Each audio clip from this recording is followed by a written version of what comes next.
सुबह का समय था। गांव के किनारे बने पुराने पुश्तैनी घर के आंगन में तुलसी के पास दिया जल रहा था। सावित्री देवी चुपचाप पूजा की थाली समेट रही थी। उनके चेहरे पर उम्र की झुर्रियां थी, लेकिन आंखों में अब भी अपने परिवार के लिए वही पुराना स्नेह था। रसोई से बर्तनों की आवाज़ आ रही थी। माँ जी, चाय बन गई है, नेहा ने औपचारिक स्वर में कहा। सावित्री देवी मुस्कुराई। मैं अभी आती हूँ बेटा। राहुल बरामदे में बैठा मोबाइल पर खबरें देख रहा था। सावित्री ने उसके सामने चाय रखी। बेटा, आज जल्दी निकलना है क्या? हाँ माँ, ऑफिस में मीटिंग है। खाना समय पर खा लेना। राहुल ने बिना उनकी तरफ देखे जवाब दिया। सावित्री कुछ पल तक बेटे को देखती रही, फिर धीरे से बोली, तेरे पिताजी भी ऐसे ही काम में डूबे रहते थे। राहुल ने हल्की मुस्कान दी, लेकिन बात आगे नहीं बढ़ी। नेहा ने चाय का कप उठाते हुए कहा, माँ जी, आज दूध थोड़ा कम है, कृपया चाय थोड़ा कम पिया कीजिए। अरे, मैं तो आधा कप ही पीती हूँ, फिर भी हिसाब से चलना पड़ता है। सावित्री ने कुछ नहीं कहा। आंगन में रखी पुरानी चारपाई पर बैठते हुए उन्हें अपने पति हरीराम की याद आ गई। कभी यही घर हंसी से भरा रहता था। हरीराम खेत से लौटते तो राहुल दौड़कर उनकी गोद में चढ़ जाता। सावित्री रसोई से आवाज लगाती, पहले हाथ मुंह धो लीजिए, और हरीराम हंसते हुए कहते, पहले बेटे को प्यार कर लूं। वो घर तब छोटा था, लेकिन दिल बहुत बड़े थे। आज घर बड़ा था, सुविधाएं ज़्यादा थी, लेकिन बातों में अपनापन कम हो गया था। दोपहर में पड़ोसन शांता आ गई। सावित्री, कैसी हो? ठीक हूँ, झूठ मत बोल, तेरे चेहरे से सब समझ में आ रहा है। कुछ नहीं शांता, बस उम्र हो गई है। उम्र नहीं, अकेलापन बोल रहा है। सावित्री हल्का सा मुस्कुराई। सब अपने अपने कामों में लगे रहते हैं। शांता ने धीरे से पूछा, नेहा ठीक व्यवहार करती है? सावित्री ने तुरंत बात बदल दी, बहू अच्छी है, बस नई पीढ़ी का तरीका अलग होता है। शांता समझ गई कि बात कुछ और है। शाम को राहुल ऑफिस से लौटा। नेहा, पानी दो। सावित्री उठी, मैं देती हूँ। नेहा ने तेज आवाज में कहा, माँ जी रहने दीजिए, आप हर काम में बीच में आ जाती है। राहुल ने पहली बार सिर उठाया। सावित्री रुक गई। मैं तो बस क्या, मुझे सब आता है। घर में कुछ पल के लिए सन्नाटा छा गया। राहुल ने माहौल हल्का करने की कोशिश की। छोड़ो ना, छोटी सी बात है। सावित्री ने बेटे की तरफ देखा। उन्हें उम्मीद थी कि राहुल कहेगा, नेहा ऐसे मत करो, लेकिन वो चुप रहा। रात को खाना खाते समय नेहा ने कहा, माँ जी, आज से आप अपने कमरे में ही खाना खा लिया कीजिए। आपको जल्दी खाना होता है और हमें देर से। सावित्री ने धीमे स्वर में पूछा, सबके साथ बैठकर नहीं खा सकती, रोज अलग समय पर खाना गर्म करना पड़ता है। राहुल चुपचाप खाना खाता रहा। सावित्री ने उसकी तरफ देखा। राहुल, माँ नेहा ठीक कह रही है, आपको आराम भी मिलेगा। आराम? सावित्री ने धीरे से दोहराया। ठीक है बेटा। उन्होंने अपनी थाली उठाई और अपने कमरे में चली गई। कमरा छोटा था। दीवार पर हरीराम की तस्वीर टंगी थी। सावित्री ने तस्वीर के सामने बैठकर कहा, देख रहे हो हरीराम, हमारा राहुल बड़ा हो गया है। आंखों से एक आंसू गिरा। मैंने सोचा था बहू आएगी तो घर और भर जाएगा। कुछ देर बाद उन्होंने अपने आंसू पोंछे और खुद को संभाल लिया। अगली सुबह फिर वही दिनचर्या शुरू हुई। सावित्री आंगन बुहा रही थी। नेहा बाहर आई। माँ जी, मैंने कितनी बार कहा है कि ये काम मत किया कीजिए।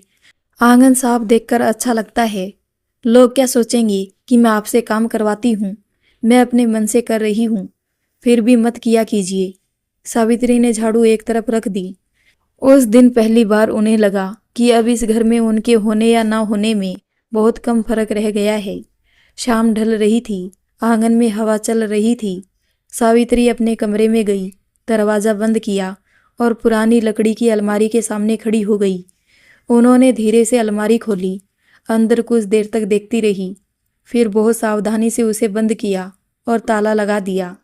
दरवाजे की ओर से ये सब कोई देख रहा था। वो नेहा थी। उसने धीरे से खुद से कहा, इस अलमारी में ऐसा क्या है जिसे माँ जी किसी भी कीमत पर छुपा कर रखना चाहती है। अगली सुबह नेहा की नज़र बार बार उसी लकड़ी की अलमारी पर जा रही थी। वो रसोई में काम कर रही थी, लेकिन उसका ध्यान कहीं और था। राहुल तैयार होकर बाहर आया। नेहा, मेरा टिफ़िन टेबल पर रखा है। राहुल ने टिफ़िन उठाया और जाने लगा। राहुल, एक बात पूछूं? हाँ। माँ जी रोज उस अलमारी के पास क्यों जाती है? राहुल ने बिना रुके जवाब दिया, पुरानी चीजें होंगी। लेकिन ताला क्यों लगाती है? नेहा, हर किसी की कुछ निजी चीजें होती है। निजी? इस घर में? राहुल ने गहरी सांस ली। तुम हर बात को शक की नज़र से मत देखा करो। मैं शक नहीं कर रही, मुझे बस अजीब लग रहा है। राहुल चला गया। नेहा कुछ देर तक वहीं खड़ी रही। दोपहर में सावित्री देवी मंदिर से लौटी। उनके हाथ में प्रसाद था। नेहा बेटा, ये प्रसाद रख लो। नेहा ने बिना देखे कहा, वहाँ रख दीजिए। सावित्री ने प्रसाद थाली में रखा। आज मंदिर में तुम्हारे लिए भी प्रार्थना की। मेरे लिए?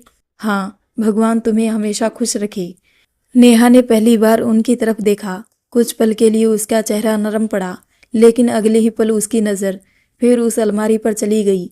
शाम को शांता फिर आई। सावित्री, चल थोड़ी देर बाहर बैठते हैं। दोनों आंगन में बैठ गई। शांता बोली, तेरी तबीयत ठीक नहीं लग रही। ठीक हूँ। राहुल ध्यान रखता है क्या? काम में बहुत व्यस्त रहता है। और बहू? सावित्री ने मुस्कुराकर कहा, घर संभालती है। शांता ने धीरे से उसका हाथ पकड़ा। मुझसे मत छिपा। सावित्री की आंखें भर आई। मैंने अपने बेटे को हमेशा ये सिखाया था कि घर प्यार से चलता है। पता नहीं कहाँ कमी रह गई। तूने कोई कमी नहीं छोड़ी, फिर भी शायद समय बदल गया है। उसी समय नेहा ने अंदर से आवाज़ लगाई, माँ जी, अगर बातें हो गई हो तो सब्जी काट दीजिए। सावित्री तुरंत उठ गई। आ रही हूँ, शांता ने जाते जाते कहा। अपना ख्याल रखना। रात को खाना बन रहा था। सावित्री सब्जी काट रही थी। नेहा ने देखा कि उन्होंने थोड़ा ज़्यादा नमक डाल दिया। माँ जी, ये क्या किया आपने? हाथ फिसल गया बेटा। हर दिन कोई ना कोई गलती हो जाती है। मैं दूसरी सब्जी बना देती हूँ। रहने दीजिए, अब मैं कर लूँगी। राहुल अंदर आया। क्या हुआ? नेहा ने तुरंत कहा, कुछ नहीं, बस माँ जी से फिर गलती हो गई। राहुल ने माँ की तरफ देखा। माँ, अब आप रसोई का काम मत किया करो। बेटा, मैं मदद कर रही थी। नेहा अकेली संभाल लेगी। बेटा, मैं बोझ बन गई हूँ क्या? ऐसी बात नहीं है। तो फिर हर बार मुझे ही क्यों रोका जाता है? राहुल चुप हो गया। नेहा बोली, माँ जी, आप हर बात को दिल पर ले लेती है। सावित्री ने धीरे से कहा, दिल ही तो बचा है मेरे पास। वह अपने कमरे में चली गई। रात गहरा चुकी थी। पूरा घर सो चुका था। नेहा की अचानक आंख खुली। उसे लगा जैसे किसी कमरे में धीमी धीमी आवाज़ आ रही हो।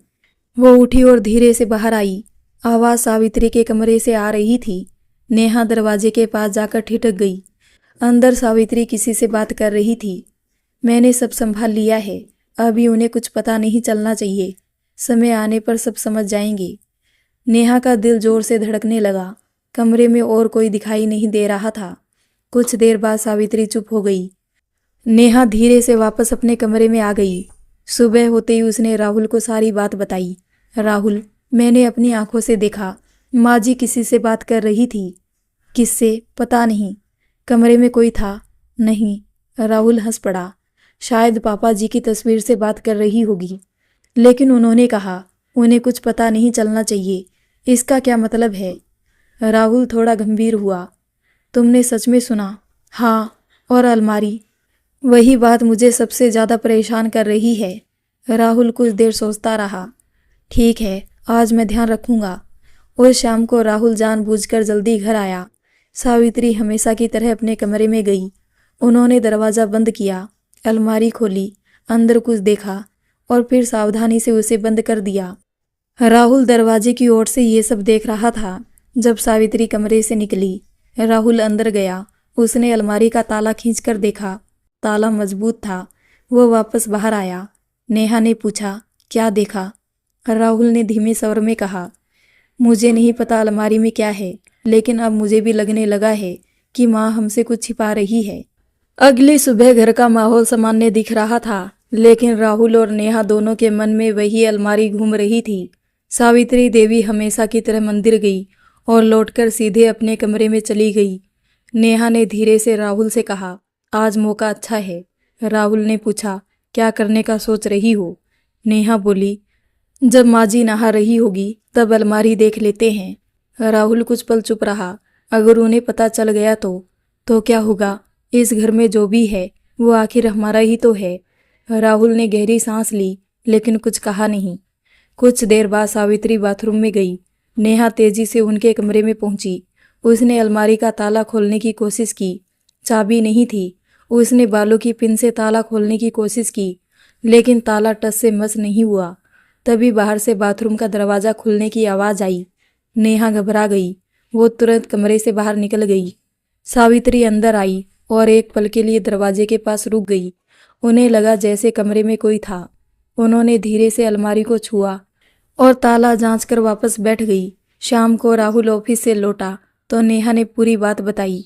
ताला बहुत मजबूत है, बिना चाबी के नहीं खुलेगा, राहुल बोला। शायद हमें माँ से सीधे पूछ लेना चाहिए। नहीं, वे कभी नहीं बताएगी।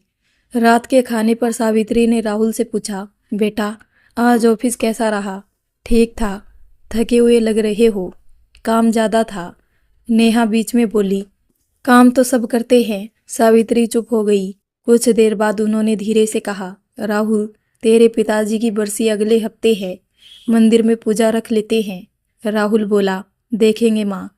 देखेंगे नहीं बेटा, कर लेते हैं, नेहा ने कहा। इतना खर्चा करने की क्या ज़रूरत है? घर की हालत कोई भी अच्छी नहीं है। सावित्री ने उसकी तरफ देखा। तेरे पिताजी की आत्मा की शांति के लिए। आत्मा की शांति पूजा से नहीं, अच्छे कर्मों से मिलती है, राहुल ने भी कहा। नेहा ठीक कह रही है माँ, इस बार सादगी से कर लेते हैं। सावित्री ने सिर झुका लिया। जैसा तुम दोनों ठीक समझो। उस रात सावित्री अपने कमरे में गई। उन्होंने अलमारी खोली और अंदर रखी पुरानी डायरी निकालकर कुछ देर तक देखती रही।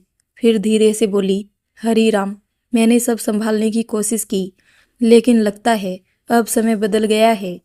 दरवाजे के बाहर खड़ी नेहा ने फिर वही बात सुनी। हरी राम, ये रोज पिताजी से बात करती है, उसने मन ही मन सोचा। अगले दिन दोपहर में गांव का एक बुजुर्ग व्यक्ति घर आया। राम राम बहू, राम राम काका, आइए। सावित्री घर पर है? हाँ। सावित्री बाहर आई। अरे गोविंद काका, आइए, काका ने धीरे से कहा। मैंने वो बात किसी को नहीं बताई। सावित्री ने तुरंत इशारा किया। धीरे बोलिए, चिंता मत करो, वादा निभाया है। नेहा रसोई में ये सब सुन रही थी। उसके कान खड़े हो गए। काका थोड़ी देर बाद चले गए।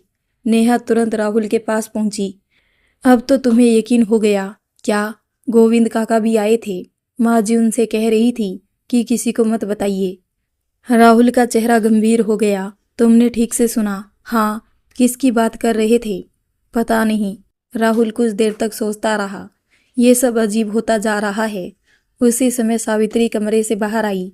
राहुल ने पूछा, माँ, गोविंद काका किस काम से आए थे? पुराने खेत की बात कर रहे थे। कौन सा खेत? जो तेरे पिताजी के समय का था, लेकिन वो तो बिक चुका था। सावित्री एक पल के लिए रुक गई।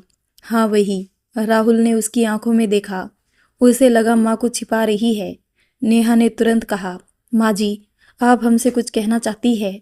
नहीं, फिर इतनी बातें छिपाने की क्या ज़रूरत है? हर बात बताने का समय होता है बहू, और वो समय कब आएगा? जब भगवान चाहेगा। नेहा गुस्से में वहाँ से चली गई। राहुल भी चुप रहा। रात को दोनों कमरे में बैठे थे। नेहा बोली, मुझे पूरा यकीन है कि उस अलमारी में पैसे, जमीन के कागज या कोई बड़ा राज है।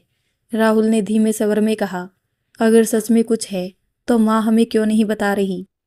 क्योंकि उन्हें लगता है कि सब कुछ अभी उनका है। राहुल ने पहली बार बिना विरोध किए नेहा की बात सुन ली। उसी रात जब पूरा घर सो गया, सावित्री ने फिर अलमारी खोली। उन्होंने अंदर रखा एक छोटा सा लोहे का संदूक बाहर निकाला, उसे प्यार से छुआ और धीरे से कहा, बस थोड़ा और इंतज़ार। फिर संदूक वापस रख दिया और ताला लगा दिया। लेकिन इस बार ये दृश्य किसी और ने भी देख लिया था। कमरे की खिड़की के बाहर खड़ा राहुल अपनी माँ के हाथों में उस रहस्यमयी संदूक को साफ साफ देख चुका था। अगली सुबह राहुल देर तक खामोश बैठा रहा। उसकी आंखों के सामने बार बार वही लोहे का संदूक आ रहा था जिसे उसने पिछली रात अपनी माँ के हाथों में देखा था। नेहा ने चाय रखते हुए पूछा, क्या सोच रहे हो?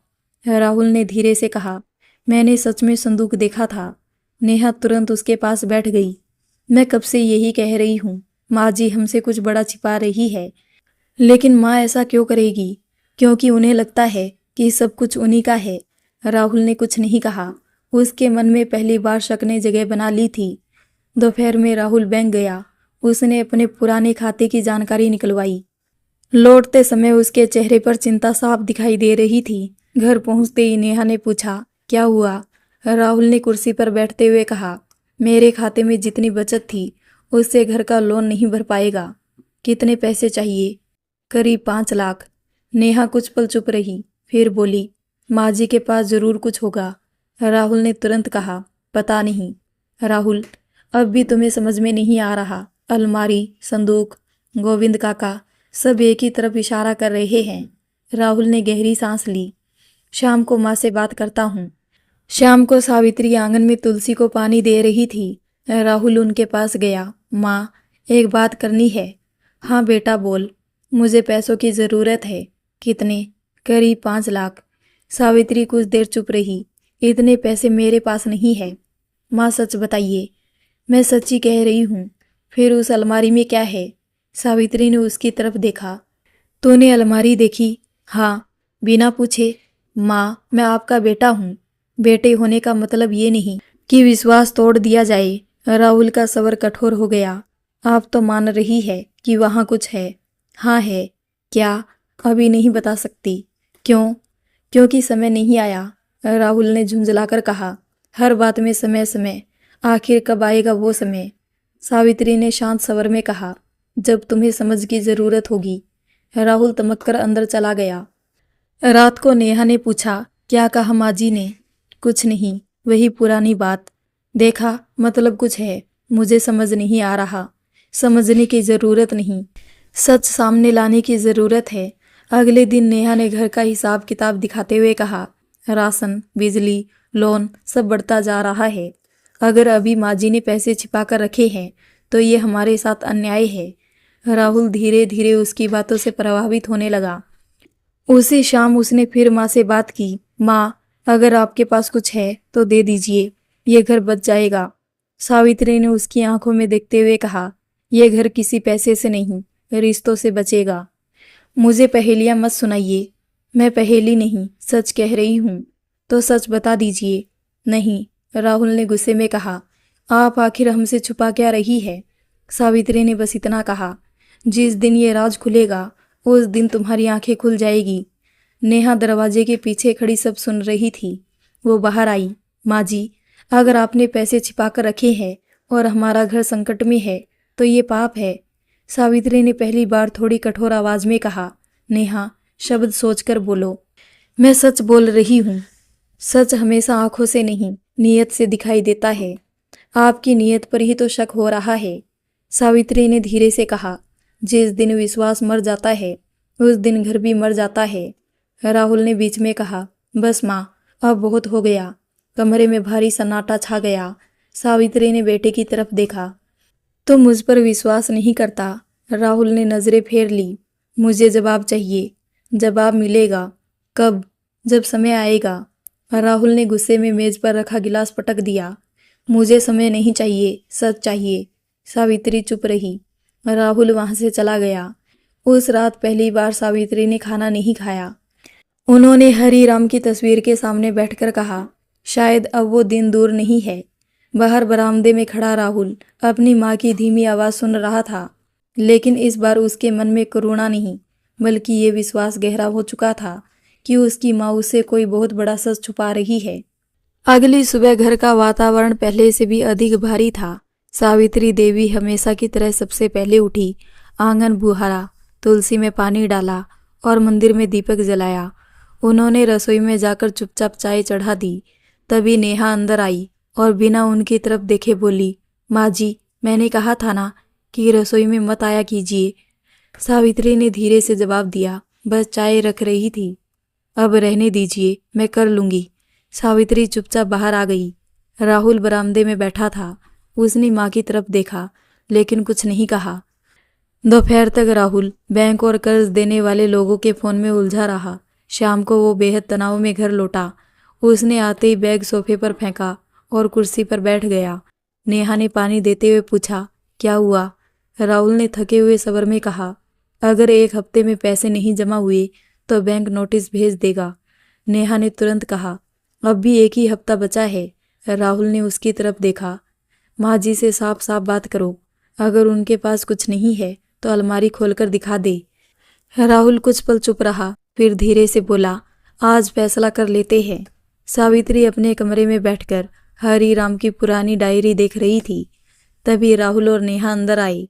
राहुल ने बिना भूमिका के कहा, माँ, आज हमें सच जानना है। सावित्री ने डायरी बंद कर दी। कौन सा सच? उस अलमारी का सच। मैं पहले भी कह चुकी हूँ, समय आने पर बता दूंगी। नहीं माँ, आज। राहुल, आज। उसकी आवाज़ पहले से कहीं अधिक कठोर थी।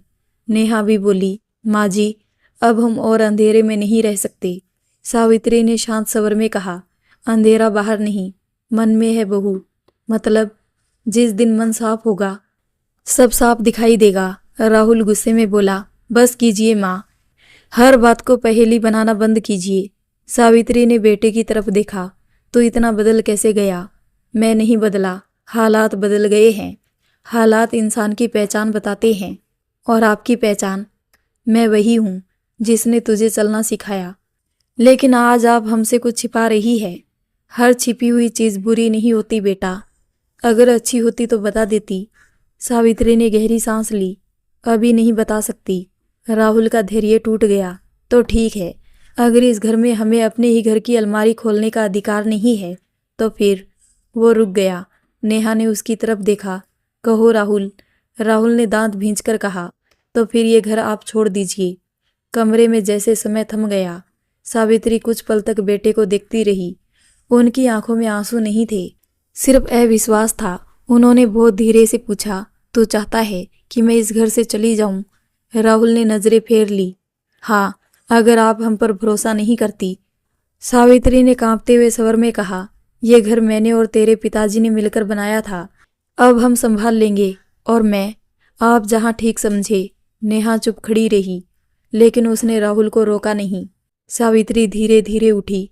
उन्होंने अलमारी की तरफ देखा, फिर हरिराम की तस्वीर के सामने जाकर हाथ जोड़ दिए। मैंने कोशिश की थी कि ये दिन कभी ना आए। उन्होंने एक छोटा सा पुराना बैग निकाला। उसमें 2 जोड़ी कपड़े, दवाइयाँ और एक पुराना शॉल रखा। नेहा ने देखा कि उन्होंने अलमारी को छुआ भी नहीं। राहुल ने भी गौर किया, लेकिन अब उसके मन में गुस्सा शक से बड़ा हो चुका था। सावित्री ने कमरे का दरवाजा खोला, आंगन में आई और तुलसी के सामने रुक गई। उन्होंने मिट्टी को माथे से लगाया, फिर बिना किसी से कुछ कहे मुख्य दरवाजे की तरफ बढ़ गई। दरवाजे तक पहुंचते ही राहुल के भीतर एक पल के लिए कुछ टूटा। उसने माँ को पुकारना चाहा, लेकिन नेहा ने धीरे से कहा, अगर अभी रुक गए तो वो कभी सच नहीं बताएगी। राहुल फिर चुप हो गया। सावित्री ने एक बार पीछे मुड़कर घर को देखा, बरामदे, तुलसी, मंदिर और उस आंगन को जहां राहुल ने बचपन में दौड़ना सीखा था। फिर वे धीरे धीरे बाहर चली गई। कुछ देर बाद शांता ने उन्हें सड़क पर देखा। अरे सावित्री, ये बैग लेकर कहाँ जा रही है? सावित्री ने हल्की मुस्कान के साथ कहा, बस अब थोड़े दिन तेरे पास रह लूं। शांता सब समझ गई। उसने बिना कुछ पूछे उनका हाथ पकड़ लिया। चल, मेरा घर तेरा ही है। दोनों धीरे धीरे आगे बढ़ गई। इधर घर में अजीब सन्नाटा था। नेहा ने गहरी सांस ली। अब कम से कम हमें सच पता चलेगा, राहुल ने धीमे स्वर में कहा। पता नहीं मैंने ठीक किया या नहीं, नेहा बोली। कभी कभी कठोर फैसले लेने पड़ते हैं। राहुल ने माँ के बंद कमरे की तरफ देखा। कमरे के अंदर वही पुरानी लकड़ी की अलमारी खामोश खड़ी थी। उसे क्या पता था कि जिस राज को पाने के लिए उसने माँ को घर से निकाला है, वही राज कुछ ही दिनों में उसकी पूरी जिंदगी बदल देने वाला है। सावित्री देवी के घर छोड़कर जाने के बाद पूरे घर में एक अजीब सी खामोशी फैल गई। पहले जहाँ सुबह तुलसी के पास दीपक जलता था, मंदिर में घंटी बजती थी और रसोई से हल्की हल्की भजन की आवाज़ आती थी, वहाँ अब सन्नाटा था। नेहा ने सोचा था कि घर से एक व्यक्ति कम होगा, कि जिम्मेदारियां भी कम होगी, लेकिन शाम तक उसे एहसास होने लगा कि घर का माहौल जैसे बदल गया है। राहुल ऑफिस से लौटा तो दरवाज़ा खोलते ही उसकी नज़र सीधे माँ के कमरे पर गई। दरवाज़ा बंद था। उसने कुछ पल तक उसे देखा और फिर नज़रें फेर ली। नेहा ने पूछा, खाना लगा दूं? राहुल ने धीमे स्वर में कहा, हाँ। दोनों चुपचाप खाना खाते रहे। बीच बीच में ऐसा लगता जैसे कोई तीसरा व्यक्ति अभी आकर कहेगा, राहुल एक रोटी और ले ले। लेकिन वह आवाज़ अब नहीं थी। रात करीब 12 बजे नेहा की अचानक आंख खुली। उसे लगा जैसे किसी लकड़ी पर हल्की सी चोट की आवाज़ आई हो। ठक ठक ठक। उसने राहुल को जगाया। सुनो। राहुल ने उन नींदी आंखों से पूछा, क्या हुआ? ध्यान से सुनो। फिर वही आवाज़ आई, ठक ठक ठक। राहुल उठकर बाहर आया। आवाज़ माँ के कमरे की तरफ से आ रही थी। उसने दरवाज़ा खोला। कमरा खाली था, खिड़की बंद थी, हवा भी नहीं चल रही थी। दोनों ने चारों तरफ देखा, कुछ नहीं था। शायद लकड़ी पुरानी है, राहुल ने कहा, लेकिन आवाज़ अलमारी से आ रही थी। नेहा ने धीरे से कहा। राहुल ने अलमारी को छूकर देखा, ताला लगा हुआ था। उसने दरवाज़ा बंद किया और दोनों वापस अपने कमरे में आ गए। कुछ देर बाद फिर वही आवाज़ आई, इस बार पहले से थोड़ी साफ, ठक ठक ठक। अगली सुबह नेहा ने बात हल्के में लेने की कोशिश की, लेकिन रात का डर उसके चेहरे पर साफ दिखाई दे रहा था। उसने पूरे घर की सफाई की। जब वो सावित्री के कमरे में पहुंची तो कुछ पल के लिए ठिठक गई। कमरे में हल्की सी चंदन और कपूर की खुशबू थी। बिस्तर वैसे ही सजा हुआ था, तकिया अपनी जगह पर था और अलमारी बिल्कुल शांत खड़ी थी। उसने खुद से कहा, मैं बेकार में डर रही हूँ। लेकिन जैसे वो बाहर निकलने लगी, उसे लगा मानो अलमारी के अंदर कुछ खिसका हो। वो तुरंत पलटी। सब कुछ स्थिर था। शाम को राहुल आया तो नेहा ने कहा, आज दिन में भी आवाज़ आई थी। राहुल ने झुंझलाकर कहा, तुम हर बात को बड़ा बना देती हो। मैं झूठ नहीं बोल रही। ठीक है, आज रात देखते हैं। दोनों ने तय किया कि वो सोएंगे नहीं। रात के 11 बजे दोनों माँ के कमरे में बैठ गए। एक बल्ब जल रहा था। दीवार पर हरी राम की तस्वीर टंगी थी। घड़ी की टिक टिक पूरे कमरे में गूंज रही थी। 12 बजे तक कुछ नहीं हुआ। नेहा ने धीरे से कहा, शायद अब नहीं आएगी। तभी अचानक वही आवाज़, ठक ठक ठक। इस बार दोनों ने साफ देखा कि आवाज़ अलमारी के अंदर से आ रही थी। राहुल तुरंत उठा। उसने ताला पकड़ा। ताला बंद था। आवाज़ बंद हो गई। उसने कुछ पल इंतजार किया, फिर सब शांत हो गया। कोई चूहा होगा, राहुल ने कहा। चूहा ताले के अंदर। नेहा की आवाज़ कांप रही थी। राहुल के पास कोई जवाब नहीं था। अगली सुबह राहुल ने बढ़ई को बुलाया। बढ़ई ने अलमारी देखी और कहा, लकड़ी बहुत पुरानी है, लेकिन अंदर कोई आवाज़ नहीं होनी चाहिए। उसने ताला जांचा, ताला भी ठीक है। राहुल ने पूछा, अगर अंदर कुछ फंसा हो? बढ़ई बोला, ताला खोले बिना पता नहीं चलेगा, ताला तोड़ना पड़ेगा। हाँ। राहुल कुछ देर सोचता रहा। अभी रहने दो। बढ़ई चला गया। शाम को शांता घर आई। राहुल, सावित्री मेरे घर पर है। राहुल ने धीरे से पूछा, कैसी है? ठीक है, लेकिन बहुत चुप रहती है। नेहा बोली, उन्होंने कुछ कहा? बस इतना कहा कि समय आने पर सब ठीक हो जाएगा। राहुल ने बेचैनी से पूछा, उन्होंने अलमारी के बारे में कुछ बताया? शांता ने उसकी तरफ गौर से देखा। तुम लोगों को अभी भी उसी अलमारी की चिंता है। राहुल चुप हो गया। शांता ने कहा, बेटा, कुछ चीज़ें विश्वास से खुलती है, ताले से नहीं। ये कहकर वो चली गई। रात फिर वही आवाज़ आई, लेकिन इस बार एक और अजीब बात हुई। सुबह जब राहुल ने माँ के कमरे का दरवाज़ा खोला तो अलमारी का एक पल्ला हल्का सा खुला हुआ था। उसने साफ याद किया कि रात को उसने खुद ताला बंद किया था। ताला अब भी बाहर लटका हुआ था, लेकिन पल्ला आधा इंच खुला था। नेहा डरकर पीछे हट गई। राहुल धीरे धीरे आगे बढ़ा और अलमारी का पल्ला पूरी तरह खोला। अंदर सब कुछ व्यवस्थित रखा था। कपड़े, कुछ पुराने डिब्बे, एक पूजा की थाली और नीचे की तरफ वही जगह जहां पिछली बार उसने माँ के हाथों में लोहे का संदूक देखा था। लेकिन इस बार संदूक दिखाई नहीं दे रहा था। राहुल ने घबराकर नीचे झुककर देखा। अलमारी की सबसे निचली तह में लकड़ी के पीछे एक छिपा हुआ खांचा था, जिसके भीतर कुछ धातु की चमक साफ दिखाई दे रही थी।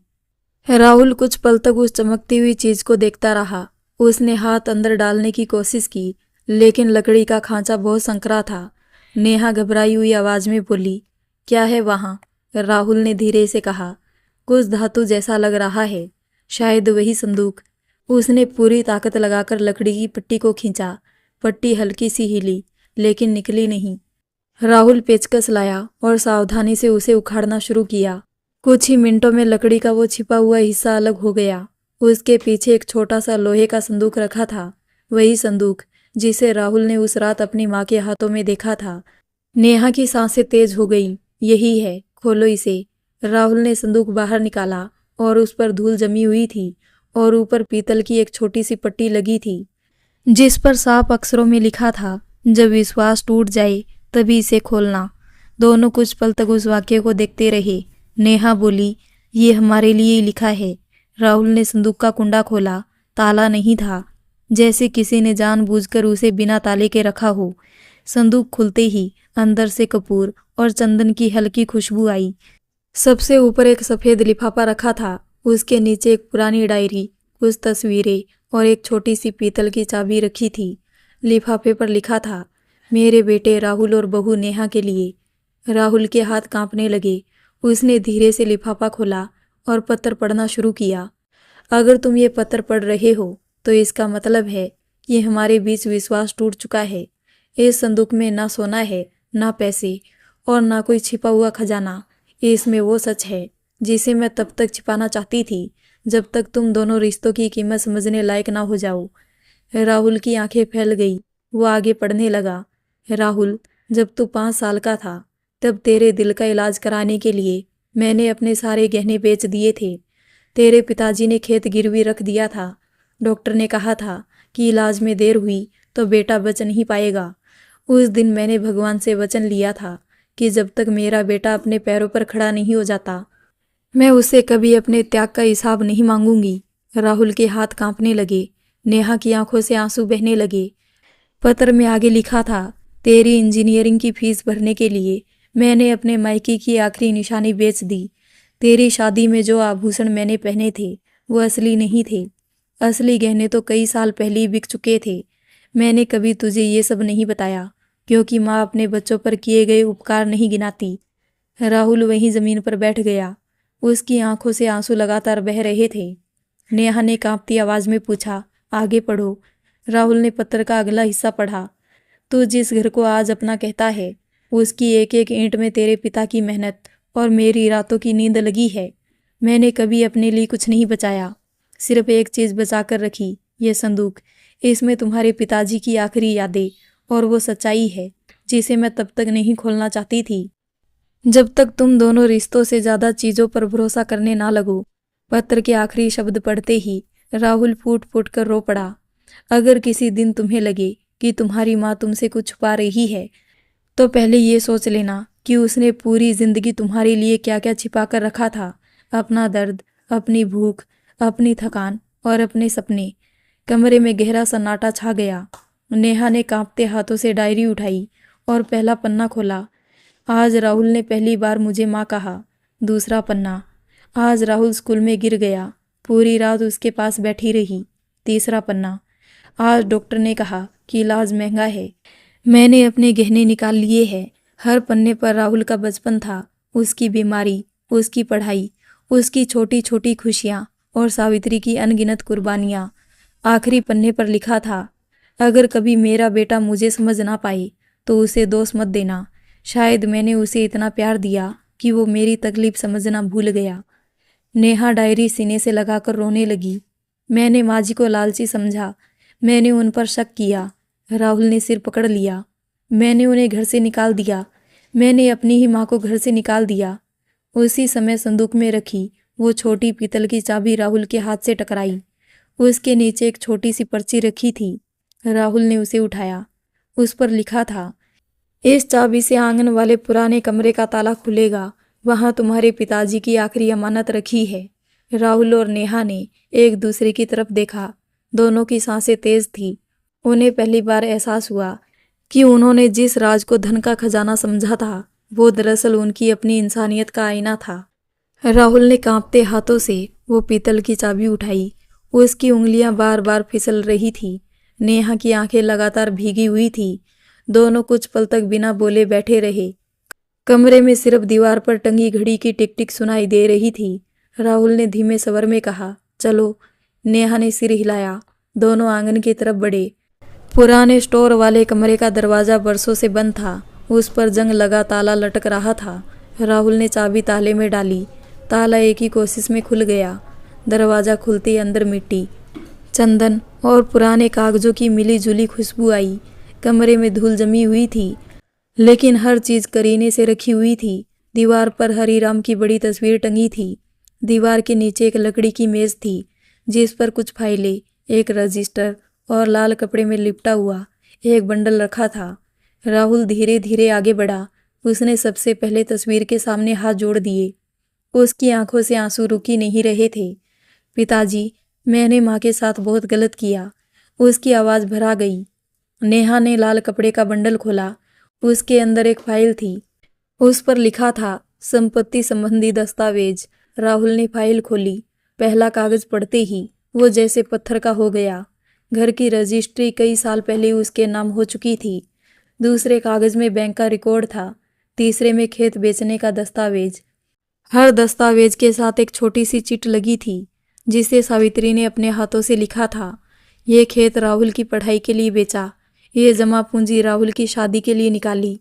ये उधार घर की मरम्मत के लिए लिया। राहुल के हाथ कांपते जा रहे थे। उसने फाइल बंद कर दी और वहीं जमीन पर बैठ गया। नेहा ने धीरे से पूछा, इसका मतलब? राहुल ने टूटे हुए स्वर में कहा, माँ के पास कभी कुछ था ही नहीं। सब कुछ उन्होंने मेरे लिए दे दिया। नेहा भी वहीं बैठ गई। उसे अपनी हर बात याद आने लगी। रसोई में डांटना, कमरे में खाना भेजना, अलमारी पर शक करना, लालची कहना, हर शब्द उसके कानों में हथौड़े की तरह गूंज रहा था। उसने रोते हुए कहा, मैंने माँ जी को कितना अपमानित किया। उन्होंने एक बार भी अपना पक्ष साबित करने की कोशिश नहीं की। राहुल ने सिर पकड़ लिया। उन्होंने सिर्फ हमारा सम्मान बचाया और हमने उसका सम्मान छीन लिया। मेज पर एक और लिफाफा रखा था। उस पर लिखा था, अगर ये कमरा खुल जाए तो इसका मतलब है कि तुम सच के बहुत करीब पहुंच चुके हो। राहुल ने लिफाफा खोला। अंदर हरीराम का लिखा हुआ पत्र था। उसने पढ़ना शुरू किया। राहुल, अगर ये पत्र तेरे हाथ में है तो शायद मैं इस दुनिया में नहीं हूँ बेटा।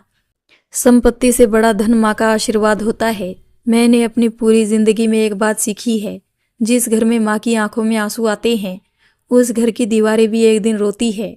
मैंने और तेरी माँ ने जो कुछ कमाया वो सब तेरे लिए था, लेकिन एक चीज हमने अपने लिए रखी, तुझे इंसान बनाने की उम्मीद। अगर कभी तू अपनी माँ को बोझ समझने लगे तो समझ लेना कि तूने अपनी सबसे बड़ी पूंजी खो दी। पत्र पढ़ते पढ़ते राहुल फूट फूट के रोने लगा। मैं हार गया पिताजी। मैं आपकी उम्मीद पर खरा नहीं उतर पाया। नेहा ने भी हाथ जोड़ लिए। मुझे माफ कर दीजिए। दोनों तुरंत कमरे से बाहर निकले और राहुल ने कहा, हमें अभी माँ के पास जाना होगा। नेहा ने बिना एक पल गंवाए दुपट्टा उठाया और दोनों भागते हुए शांता के घर पहुंचे। दरवाजा खुला। शांता बाहर आई। उसने दोनों की हालत देखी और सब समझ गई। राहुल ने हाँफते हुए पूछा, माँ कहाँ है? शांता ने धीमे स्वर में कहा, अंदर है, लेकिन बहुत कमजोर हो गई है। राहुल और नेहा अंदर पहुंचे। सावित्री चारपाई पर बैठी थी। उनके हाथ में माला थी। उन्होंने दरवाजे की तरफ देखा। राहुल को देखते ही हल्की सी मुस्कान उनके चेहरे पर आई। आ गए बेटा। राहुल दौड़कर उनके पैरों में गिर पड़ा। माँ, मुझे माफ कर दो। मैंने बहुत बड़ा पाप किया है। उसकी आवाज़ इतनी भर चुकी थी कि शब्द टूट रहे थे। नेहा भी रोते हुए उनके पास घुटनों के बल बैठ गई। माँ जी, मैंने आपको लालची कहा। मैंने आपका अपमान किया। मुझे माफ़ कर दीजिए। सावित्री ने दोनों को लंबे समय तक देखा। उनकी आंखों में दर्द था, लेकिन उससे कहीं ज़्यादा ममता थी। उन्होंने धीरे से राहुल के सिर पर हाथ रखा। उठ बेटा। राहुल ने सिर उठाया। जब तक आप माफ़ नहीं करोगी मैं नहीं उठूंगा। सावित्री की आंखों से भी आंसू बह निकले। उन्होंने नेहा का हाथ पकड़ा और फिर राहुल का। जिस घर में पछतावा सच्चा हो, वहां भगवान भी देर तक नाराज नहीं रहते। चलो घर चलते हैं। राहुल ने अपनी माँ का बैग खुद उठाया। नेहा ने सावित्री का हाथ थाम लिया। तीनों धीरे धीरे उसी घर की तरफ लौट रहे थे, जहाँ कुछ दिन पहले रिश्तों की दीवारें खड़ी हो गई थी। रास्ते भर राहुल की आंखें झुकी रही। गांव के लोग उन्हें देख रहे थे। किसी को कुछ पूछने की जरूरत नहीं थी। सब समझ चुके थे कि बेटे को अपनी गलती का एहसास हो चुका है। घर के दरवाजे पर पहुंचते ही सावित्री कुछ पल के लिए रुक गई। उन्होंने आंगन, तुलसी और मंदिर देखा। नेहा तुरंत आगे बढ़ी और दरवाज़ा पूरी तरह खोल दिया। माँ जी, ये घर आपका था और हमेशा रहेगा। सावित्री ने उसकी तरफ देखा। नेहा की आंखों में अब अहंकार नहीं, सिर्फ पश्चाताप था। जैसे ही सावित्री अंदर आई, राहुल उनके सामने हाथ जोड़कर खड़ा हो गया। माँ, मैं आपके सामने अपराधी हूँ। आपने पूरी जिंदगी मेरे लिए सब कुछ दे दिया और मैंने आपको घर से निकाल दिया। मैं खुद को कभी माफ़ नहीं कर पाऊंगा। सावित्री ने शांत स्वर में कहा, गलती इंसान से होती है बेटा, लेकिन उसे स्वीकार करना सबसे बड़ा साहस होता है।